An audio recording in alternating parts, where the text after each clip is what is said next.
surround, hold back, hold back. Hey you guys, it's Holly. Welcome back to my channel. Like I promised, today's video is perfumes that I have recently added to my collection. I don't know if you've noticed, but recently a lot of the perfumes I've shown have not been full size, and today is no different. I do have some full size items, but most of them, no, not most of them, a few of them, half of them are like travel sizes, decants, partial bottles, etc. So without further ado, I'm gonna start with those decants, and that way we'll move from like bigger, smallest bottles to biggest bottles, okay? So the first one I have is from the brand Initio. This is Paragon. This is Initio's most recent release, and I picked it up in decant after reading the notes because it sounded very zen, very spa-like, and it is that. It is quite spa-like in my opinion.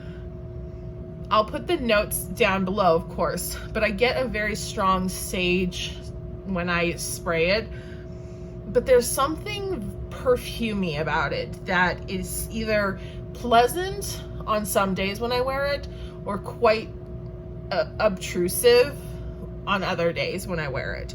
So I did not buy a full size of Initio Paragon, and as you can see, I've barely put a dent in this decant simply because I'm never sure what fragrance I'm gonna get that day. Like, is it gonna be a good one? Is it going to be a weird one? I never know. The next one is not a decant, but it is a small travel spray. This is from the brand 1969, and it is the fragrance. Oh my God, what is the fragrance? Kasbah. God, I couldn't remember. So it's funny because it has the notes printed on here, but it doesn't have the name printed on here anywhere. I was really disappointed when I got this from Sephora. I'm not gonna lie. I've only used it twice, and the fill was like here, so there was quite a bit of space, but I was like, I got it on sale, I'm not even gonna throw a fuss. I thought about it buying a full size or buying a full 30 ml, but it's quite similar to some others that I have that I think I like better, so I haven't I haven't pulled that trigger yet. But the notes for Kasbah are sweet orange, lime, ripe lime, white honey, geranium, amber, patchouli, vanilla, tonka bean, Guaiac Wood, leather, accord, and sandalwood. So that geranium and that leather are probably the two things that make this kind of sort of scent for me. But if you like a sweet, leathery, spicy fragrance, this would be a good one. It's only a 7.5 travel, and it was pretty expensive.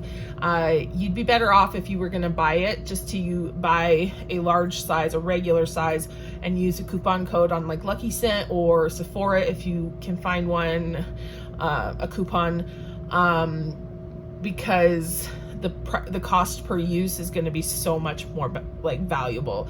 I will use this up, but I don't know if I'll repurchase that. The last decant that I have, or travel size that I have, you've seen already because I did a full video about it, and that is the Cinematic Infusions Absinthe fragrance, which everything I said in that video still stands. I just love the smell of this.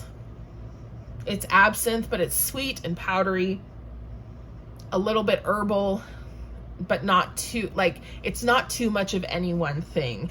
If you enjoy a licorice or anise fragrance scent, definitely check it out. When I had told you on a vlog, I think, that I wasn't buying anything from Dua when they unlocked their vault because the only things that I wanted were sold out. On the very last day of the sale, I saw that there was something that I had wanted. It was still in stock, so I caved. The one I purchased that I had been wanting for a while was Lion of Dua, which is a clone of Chanel's Le Lion de Chanel. This doesn't really smell like that to me. I did get a chance to smell Le Lion in the Chanel boutique. That one was a much deeper, richer amber scent. However, Lion of Dua is quite pleasant. It does have a Chanel vibe for sure. It's just not as heavy as Le Lion. Yeah, it's really nice to wear, and I enjoy wearing it, especially at night to bed, because it's like enveloping and very powdery, but it's not, I wouldn't say it's an extremely close dupe. The other one I purchased is actually one that I've never smelled the original for, and it's a little bit, I'm not sure how I feel about it yet. So it's called Flower of China. It's a dupe for Tom Ford's Fleur de Chine, and it's enjoyable. There's something about it that I really like. There's something about it that I really like, but there's also something that puts me off a little bit. So I really have to be in the right mood to want to wear Flower of China. But I have been using it. So anyway, these were the two I picked up, Lion of Dua and Flower of China. And now I hope I can like hold myself. I will probably be buying more like Dua and other clone houses in the future, just because I'm tired of spending so much money on very expensive perfumes that aren't worth the money. So then I have two other ones. This is also a partial bottle I did buy from a seller on the fragrance groups that I'm in. And this is from Navitus, and it is the fragrance Raised Spirits. So this is one of their more recent releases, and Navitus is Steven from Redolescence brand, I believe is right. So this is one of the more recent releases, and I just bought a partial bottle, but that's all I need. The scent is fantastic. The scent is fabulous. I absolutely would repurchase this a full bottle 100%, except for that pimento note at the top. It is so spicy, girl. That pimento burns my nostril hairs, like they curl up, and it takes a while for it to calm down. Yeah, Steven. So the top notes: pimento leaves, salted butter, fudge accord, and dark rum. Heart notes: caramel, sugarcane, and brown sugar syrup. Base notes: cashmere wood, French oak, tobacco, and Madagascar vanilla. This was done by Dominique Ropion and Julien Rasquinet. It is a very good scent. It is gorgeous, but that pimento is, whew, whew, whew. However, I have still been wearing this like nobody's business. I love it. For the winter time, this is amazing. And then last but not least, I did show this on, oh no, not last but not least. One more. Let's do the other one first. So I also picked this up at the luxury beauty store in the outlet mall.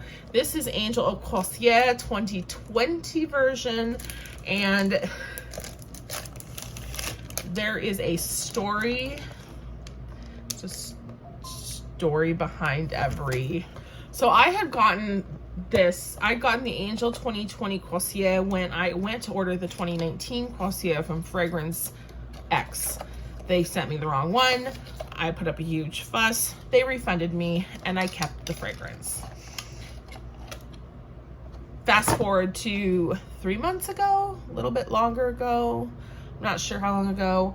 I decided I didn't need both the 2019 and the 2020 versions, and I preferred the 2019 because I don't love the scent of fig. I'm not a fig aficionado, so I sold it. And I think I sold it for $35 or $40. It was partially used. It was like nice quick sale, wasn't expensive because I hadn't paid for it. It was free to me.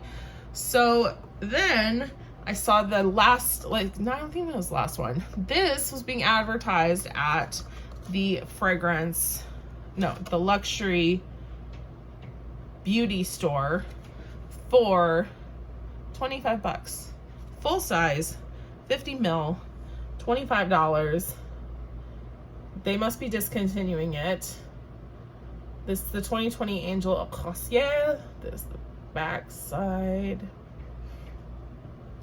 And I was like, God damn, I could get that again for less than I paid, you know, like I made money on the first one, and I could get it again for less than I sold it for. So I did. And that's what we call capitalism. I don't know if that's capitalism, so don't comment and tell me what capitalism is in the comments because I don't care. So I did get the Angel 2020 Eau Croisière, and then I also picked up from Mugler the Les Exceptions in the scent Amber Redoutable. Amber Redoutable. Amber Redoutable. I picked it up in the scent Amber Redoutable. Do you know how much this was? $67.50. This is so good. It's a little beat up because it was last one on the shelf. I don't care. That's cheaper than tester prices. Like, oh, this is so good. It's a sweet floral amber. It's not too resinous and it's not too masculine. It's really perfect for women who want a, or actually just anyone, it doesn't have to be a woman, anyone who wants a more feminine leaning amber fragrance. This is one I would highly recommend. Being that they are being discontinued, this I believe was confirmed, but I didn't get it confirmed to me. I heard it secondhand that they're being discontinued. If you can get your hands on it and you want an amber like that, I would definitely do it. It's worth the price. It's worth the full price, I would say. It lasts a good while. It's very comparable in quality to Grand Soir from MFK, but it's much more feminine leaning than Grand Soir. So if you can find it, I would say pick it up if you're interested in a feminine leaning amber fragrance.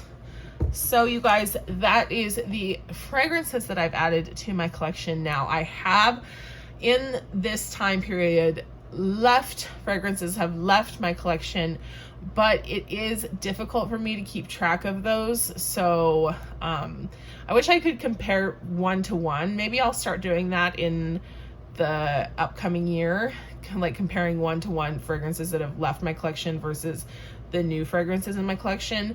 But what I am doing, and I can tell you going forward, is that I will definitely not be buying as many full bottles. I won't be doing blind buying as much, and I definitely will not be buying as many large bottles, 50 or 100 ml. So I hope that you don't mind, because I still want to make perfume content, but I have to make it sustainable for me, right? So I hope you don't mind. I hope you enjoyed, and I'll see you in the next one. Bye. And you should know that